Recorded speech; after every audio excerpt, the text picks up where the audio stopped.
said, and I will always say, I had an amazing privilege as an archaeologist to work with Time Team, simply because we worked on so many different periods, so many different geologies, so many experiences, trying to work out how much you had to machine, how much you had to leave behind, and all the rest of it.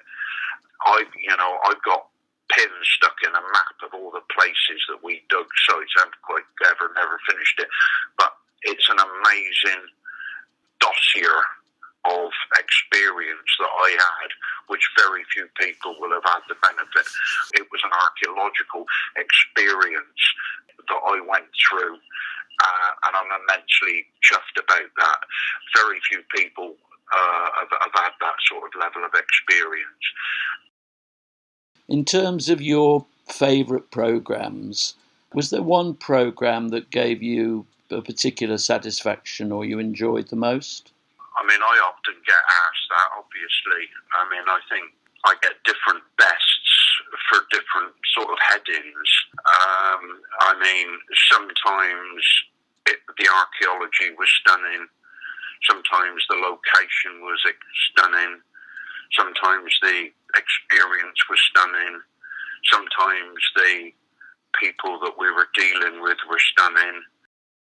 Operation Nightingale, that one, somebody asked me about that, working with the soldiers the other day. What's your memories of that? I knew the site well. I've been up to the site subsequently. I can always can't remember the bloke turning up dressed as me. And straw under his hat and a pair of shorts on. Bless him. It was great fun. And the hopback ale, of course, that was very good. But no, I mean, I've had 5 years now working with Waterloo Uncovered. Those projects are incredibly rewarding. The monograph that has just come out of Barrow Clump is an exemplary piece of work that was picked up by English Heritage, and it gives due credit to the service personnel. The opening chapter is all written by service personnel, and it's a heartwarming piece of work, which is the sort of thing you don't get in archaeological reports. And some of those guys, I mean, Kenny, bless him, he's now an archaeologist. He's good old boy, and he was one of the guys on the Time Team program. I did an interview with him, and he came out of military service with problems, and he's found a home for himself in archaeology. Very, very rewarding. And then there was Nevis in the Caribbean, and I remember you reversing out of a trench fairly quickly when a spider came out of a hole, which you weren't too keen on. Well, we'd been warned of the wildlife, and because I remember I can't remember whether it was a spider or some sort of bug, and it came out, and we were instructed, if you found anything like that, call in one of the locals. He said, "Oh, that one's all right," and I said, "Well, pick it up and check it out then." "No, I ain't gonna do that," he said. I said, "Well, what do you mean?" And he said, "Well," I said, "You said it's all right." I think it's all right." "What do you mean you think it's all right?" "Well, I think it's all right. But you don't sound very sure." "Well, I think it's all right." But he wouldn't pick the bloody thing up.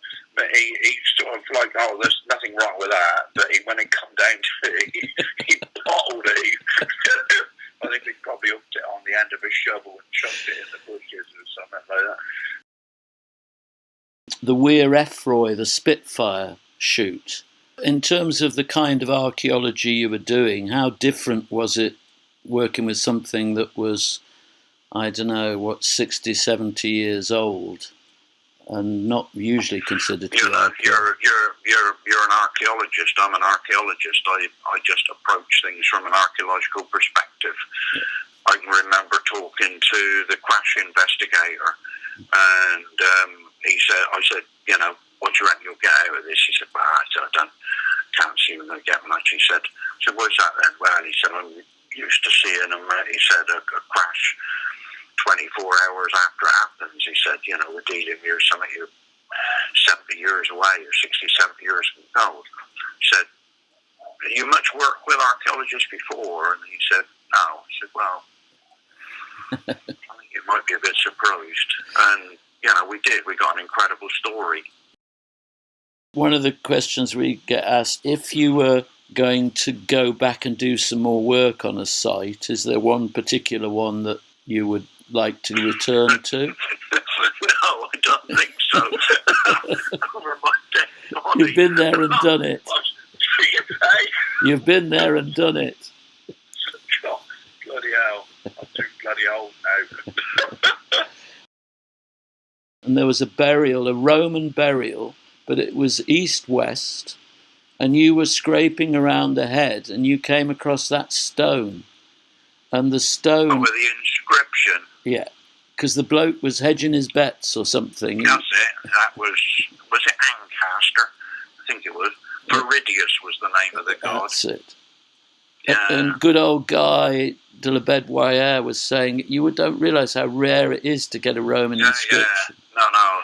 I didn't see it. I didn't bloody see the writing on it. Because we thought that was going to be we thought that might be a lead coffin. We closed that trench down. Yeah. We shouldn't have found it. And there was just this little mark in the corner of the trench. And I said to the digger driver, he was stood there, before you fill it in, I said, do you fancy having a pull back on that? And Dennis picked up his camera, and we pulled it back, and there was this bloody grave cut. Yeah, as soon as we took the stones off, and I started scraping away, and I realised there was no lead coffin, just a standard digging excavation. And I was just so concentrating on going down, and concentrating on the plan form and the detail of the skeleton and all the rest of it, that I sort of overlooked the side views, which was where the slabs were. And then it was only when I got down to the bottom and when I realised, bloody hell, got writing on it. There was an edition of Time Sign, and to be bluntly honest with you, there was some good stuff in there. I think there was. Even though I do say so myself, I didn't know anything about television in them days, and I didn't know anything about presenting or anything like that. I would probably run a mile to want to watch a program of Time Okay. Team. I was in them. Good. So to I save was